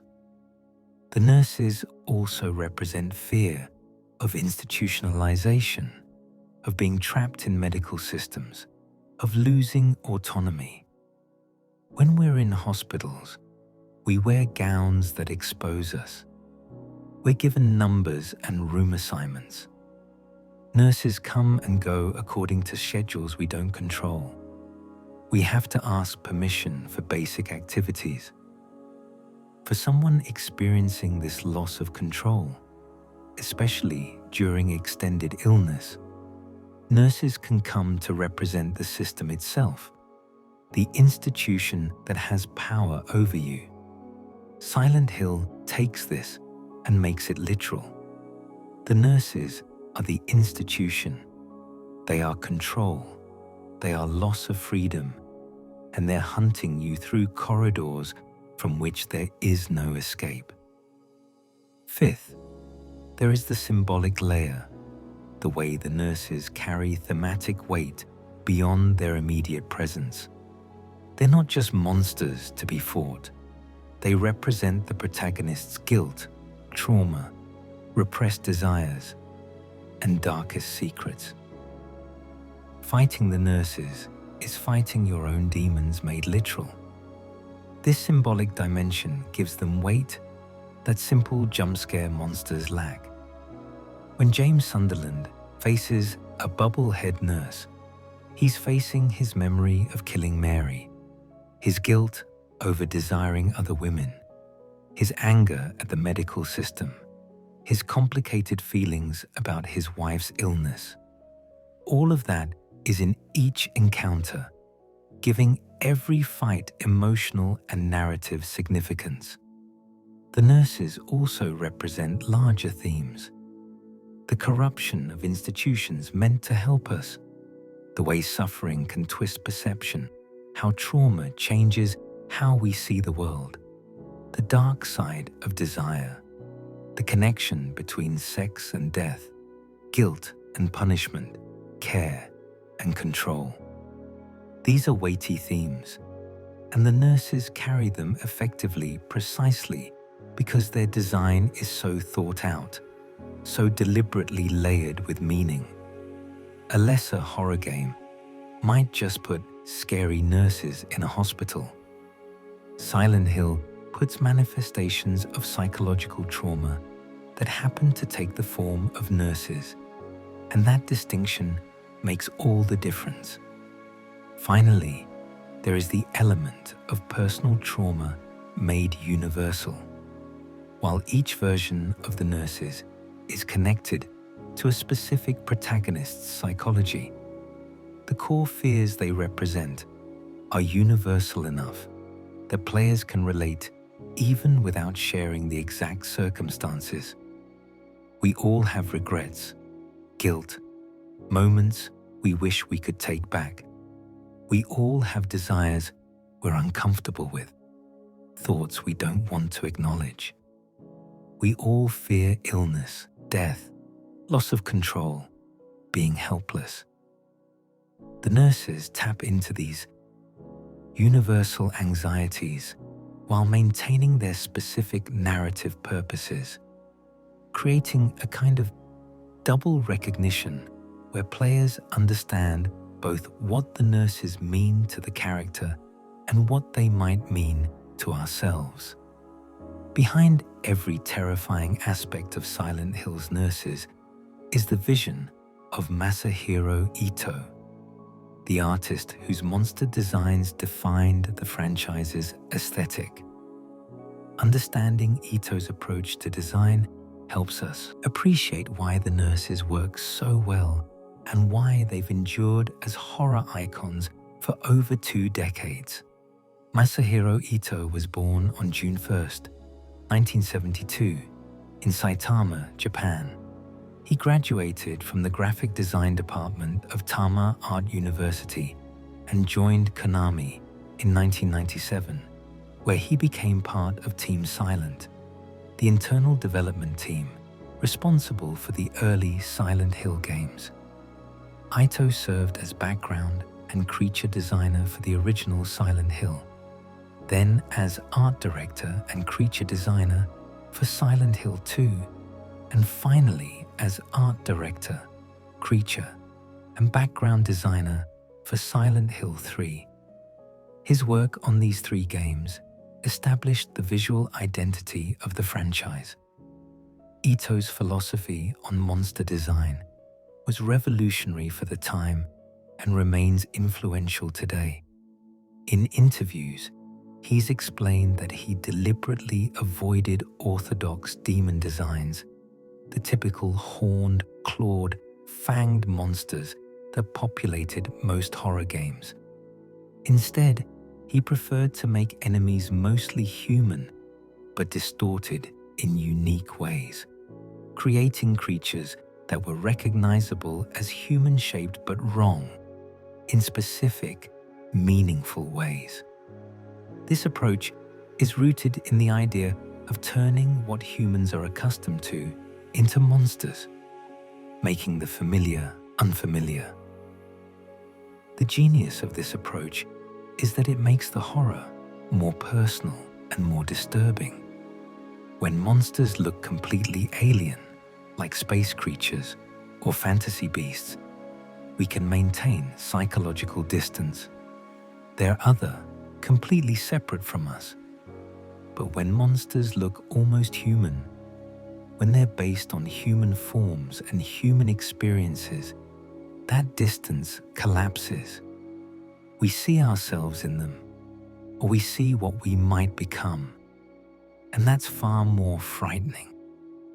For the bubblehead nurses specifically, Ito drew inspiration from multiple sources. He cited the films The Exorcist 3 and Jacob's Ladder as influences, both known for their nightmarish, disturbing imagery. The Exorcist 3 in particular has a famous scene involving a nurse, and its atmosphere of institutional horror clearly influenced Ito's work. Jacob's Ladder, with its depictions of Vietnam War trauma manifesting as hallucinations and body horror, provided a template for how psychological horror could be visualized. Ito also looked at bondage and BDSM fashion, incorporating elements of constrictive, revealing clothing into the nurse's design. This wasn't simply for shock value or sexualization for its own sake. The bondage aesthetic connects to themes of constraint, control, pain, and the complex relationship between pleasure and suffering. In BDSM contexts, these elements are consensual and negotiated. In Silent Hill, they're twisted and forced, representing loss of control, unwanted desire, and the dark side of sexuality. The leather and vinyl materials, the revealing cuts, the emphasis on restraint, all of this borrows from bondage aesthetics while perverting their meaning.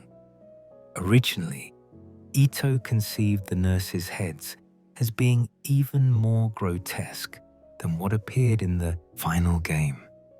He imagined the head as a semi-liquid bubble with a thin skin, very much like a condom, that would burst like a water balloon when shot, with the contents spilling out. The technical limitations of the PlayStation 2 prevented this from being implemented, as the hardware couldn't handle liquid physics and complex destruction effects reliably. However, the concept remained, giving the nurses their suffocating, membrane-covered appearance. Ito's original concept art shows he experimented with different nurse variations during development, including an acid version with green-tinted skin and a twin-tailed version with pigtails. These were ultimately cut from the final game, but they show the iterative process behind the design, the willingness to explore different takes before settling on the most effective version. The symbolism in Ito's designs is never random or simply for visual effect. Everything means something. In a famous tweet, Ito explained that the bubblehead nurse's head represents Mary Sunderland's swollen head under the pillow as James suffocated her, and the nurses shake their heads as if struggling to shake off the covered surface vinyl. This single design element tells a story, conveys guilt, represents a specific traumatic moment. That's the level of thought that went into every aspect of the creatures. Ito has also explained the meaning of other elements. The red squares on the nurses' mouths represent shrieking insanity, specifically the madness of illness and the cruel words sick people say when in pain. The baby-faced aspect at the bottom of the bubble represents James and Mary's desire for a child they never had. Each detail reinforces the themes, adds layers of meaning, makes the monsters more than just obstacles, but narrative devices that communicate story and character development through their mere presence. In designing environments as well, Ito worked to create spaces that felt oppressive, decayed, wrong. The hospitals in Silent Hill aren't just old or abandoned. They're actively rotting, rusting, transforming into nightmarish parodies of medical facilities. The otherworld environments Ito designed, with their flesh-covered walls, blood-soaked floors, and industrial torture device aesthetics, create perfect context for the nurses. The monsters and environments work together, each reinforcing the other's horror. Ito is active on social media, particularly Twitter, now X, where he interacts with English-speaking fans under the handle AidesK4. He's the only member of the original Team Silent who regularly engages with the Western fan base, providing insights into the games, explaining symbolism, occasionally shooting down fan theories when they're completely wrong. This accessibility has made him beloved among Silent Hill fans who appreciate his willingness to discuss his work and provide clarification on ambiguous elements. However, Ito has also expressed frustration with certain aspects of the franchise's evolution. Most notably, he dislikes how Pyramid Head, his most famous creation, has been used in later Silent Hill games and media. Pyramid Head was specifically designed for James Sunderland's story in Silent Hill 2, representing James's desire for punishment and his violent sexual frustrations. Ito believes Pyramid Head should only appear in relation to James, that the creature loses meaning when divorced from that specific psychological context. Yet Pyramid Head appears in films, other games, and merchandise as a general Silent Hill monster, diluted from its original powerful symbolism into a mere icon. While Ito doesn't express the same frustration about the nurses appearing in later games, it speaks to his belief that monsters should be meaningful, not just scary. For the Silent Hill 2 remake, released in 2024, Ito returned to provide concept art and consultation. He redesigned the bubblehead nurses slightly, adding colored stockings with garter belts and high heels. Ito explained that he felt the original design showed too much skin and wanted to demonstrate that this was a new interpretation of the story while maintaining the core identity. He also wanted to ensure the design worked with the remake's gameplay mechanics. The enhanced graphics of the remake allowed for details impossible on the PlayStation 2, bringing Ito's vision closer to what he originally imagined, with better textures, more realistic materials, and subtler movements. Ito's work extends beyond Silent Hill. He's provided artwork for Magic, The Gathering, created designs for other games, and works as a freelance artist. but his legacy is forever tied to Silent Hill, and specifically to the monsters that defined psychological horror gaming. The nurses, Pyramid Head, the lying figures, all of these creatures bear his distinctive touch, his understanding of how to make the human monstrous, how to create designs that work on both visceral and intellectual levels. Since their debut in 1999, Silent Hill's nurses have had an immeasurable impact on horror gaming and horror culture more broadly. They've become icons recognized far beyond the immediate fan base, influencing countless other games, inspiring artists and cosplayers, and establishing visual and thematic templates that persist to this day. In terms of game design influence, the nurses helped establish that horror game enemies could be more than obstacles.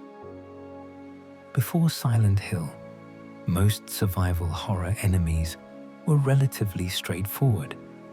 Zombies in Resident Evil, demons in older horror games, creatures that existed primarily to create gameplay challenge. Silent Hill's monsters, and particularly the nurses, showed that enemies could carry narrative weight, could be symbolic, could communicate character psychology and story themes through their design and behavior. This approach influenced countless horror games that followed. Games like Condemned, Criminal Origins, Dead Space, and The Evil Within feature enemies that are more than simple monsters. Creatures whose designs reflect the psychological states of protagonists or the thematic concerns of their narratives. While these games have their own distinctive aesthetics, they all owe a debt to Silent Hill's approach of making monsters meaningful rather than merely scary. The nurses specifically influenced how horror games depict medical horror and institutional settings, with many games featuring hospital levels or medical-themed enemies that echo Silent Hill's disturbing transformation of healthcare environments. The sexualized horror aesthetic that the nurses popularized has appeared in numerous other games, though not always as effectively.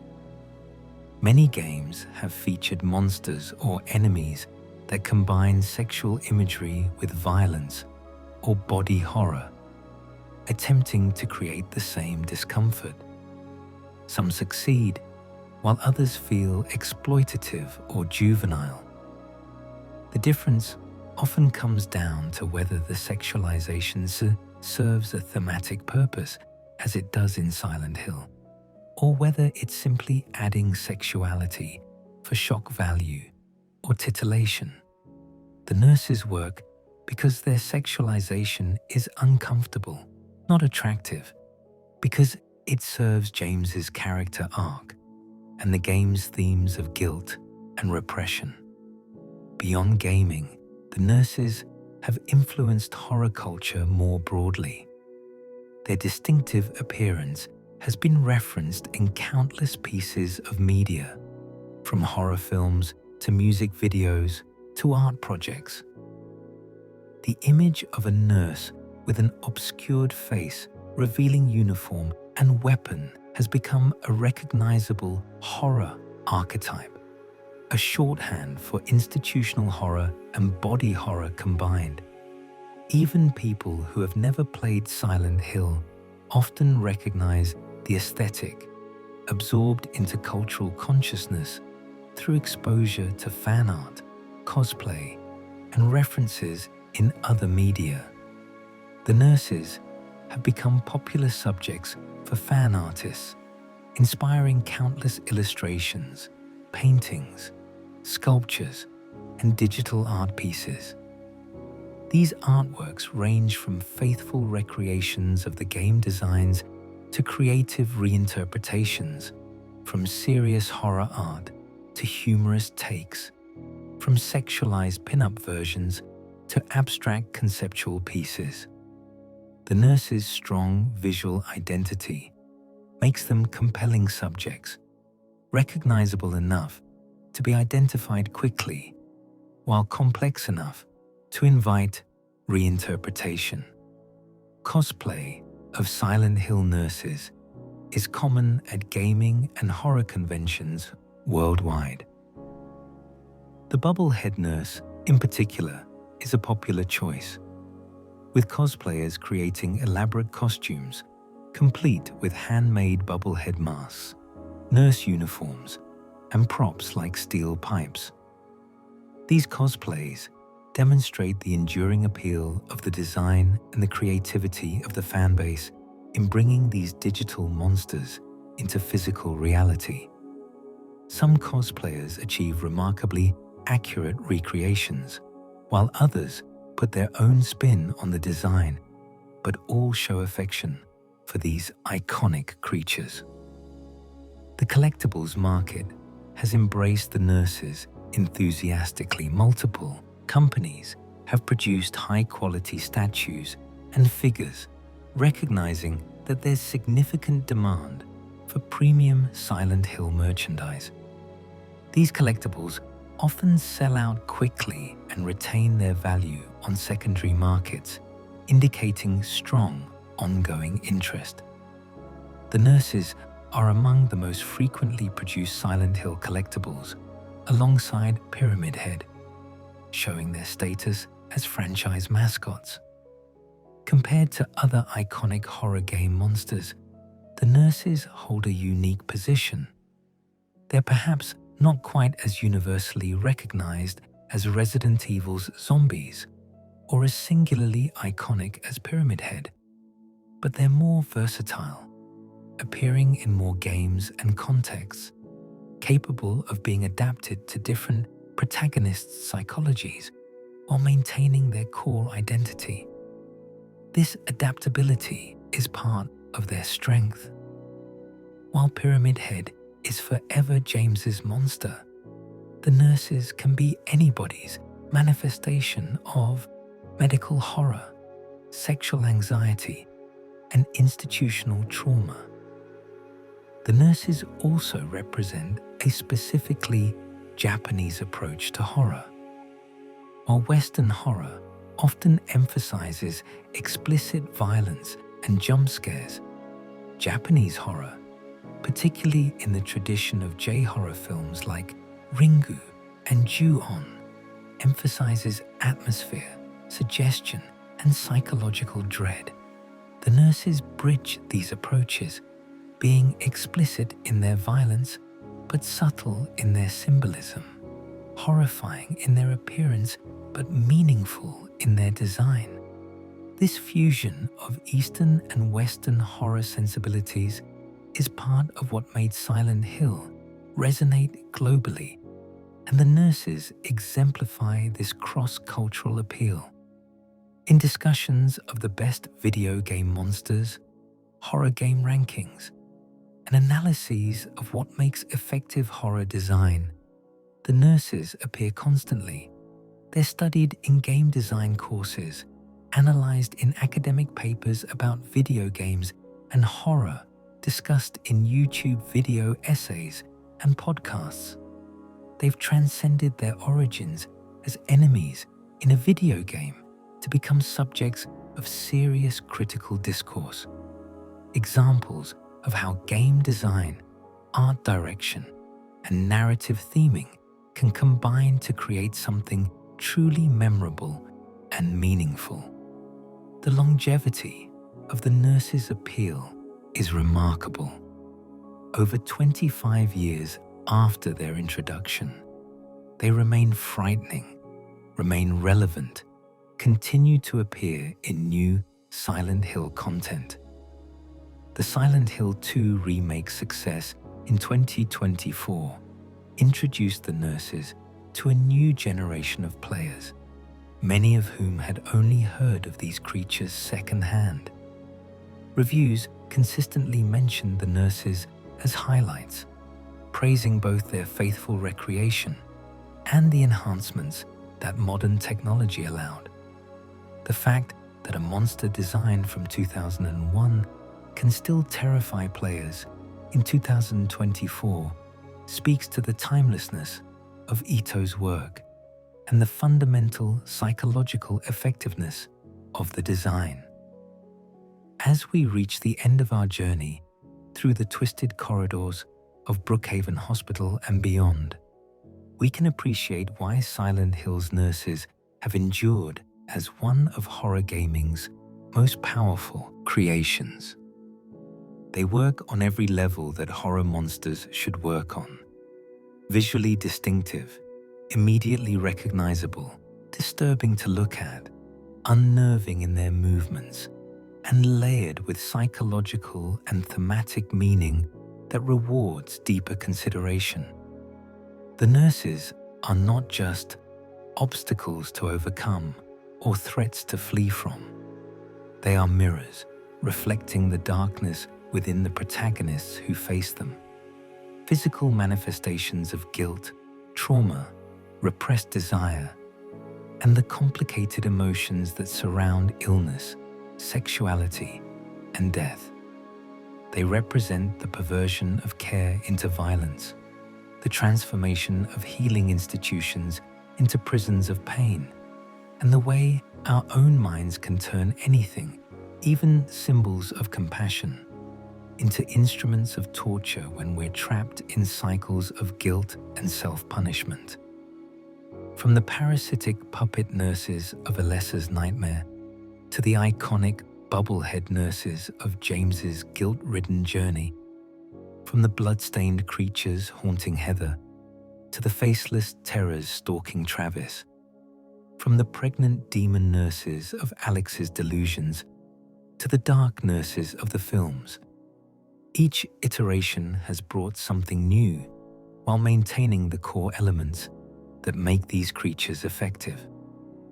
The evolution of the nurses across the franchise shows both the flexibility of the concept and its fundamental strength.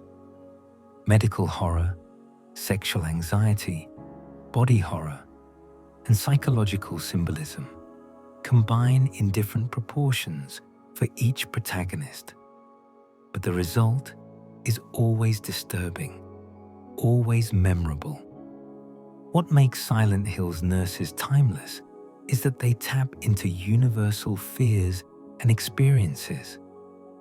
We've all been in hospitals, felt vulnerable in medical settings, experienced the complex mix of gratitude and anxiety that comes with being cared for by strangers when our bodies fail us. We've all had desires we're uncomfortable with, thoughts we don't want to acknowledge, guilt about things we've thought or done or failed to do. The nurses speak to these universal experiences while being specific enough in their symbolism to tell the individual stories of Silent Hill's tortured protagonists. The nurses also demonstrate the power of thoughtful monster design. Masahiro Ito's approach of creating meaningful creatures, of ensuring every design element serves both visual impact and narrative purpose, has proven itself again and again. The nurses could have been simple zombie nurses or generic horror enemies, but instead they're layered, complex, capable of being analyzed and discussed endlessly because there's always more to discover in their design, always another detail that reinforces the themes. As the Silent Hill franchise continues, with remakes bringing classic games to new audiences and potential future entries exploring new stories, the nurses will undoubtedly continue to appear. They're too iconic, too effective, too beloved by fans to abandon. Each new interpretation will have the opportunity to build on what came before while bringing something new, ensuring that these twisted figures continue to haunt players' nightmares for generations to come. So as you drift off to sleep tonight, perhaps you'll hear the clicking of heels on tile floors, the gurgling shrieks of creatures that should not be, the scrape of a steel pipe being dragged along a corridor. Perhaps you'll remember that hospitals are not always places of healing, that nurses are not always angels of mercy, and that sometimes the monsters we face are reflections of the darkness within ourselves, given form by a town that feeds on suffering and guilt. Silent Hill's nurses remind us that the most effective horror comes not from the unknown, but from the twisted familiar, from taking what we know and showing us its darkest possible reflection. If you enjoyed this deep dive into the nightmare world of Silent Hill, please take a moment to like this video and subscribe to the channel. Your support allows me to continue creating these long-form explorations of the lore and horror that make gaming's greatest stories so compelling. Whether you're drifting off to sleep or simply relaxing, thank you for joining me on this journey through fog and decay, through guilt and terror, through the many faces of Silent Hill's most enduring monsters. Now rest, dreamers. The fog is clearing, the radio static fades, and the nurses retreat back into the shadows of Brookhaven Hospital. Until next time, sleep well, and may your dreams be free from the twisted reflections that haunt the streets of Silent Hill.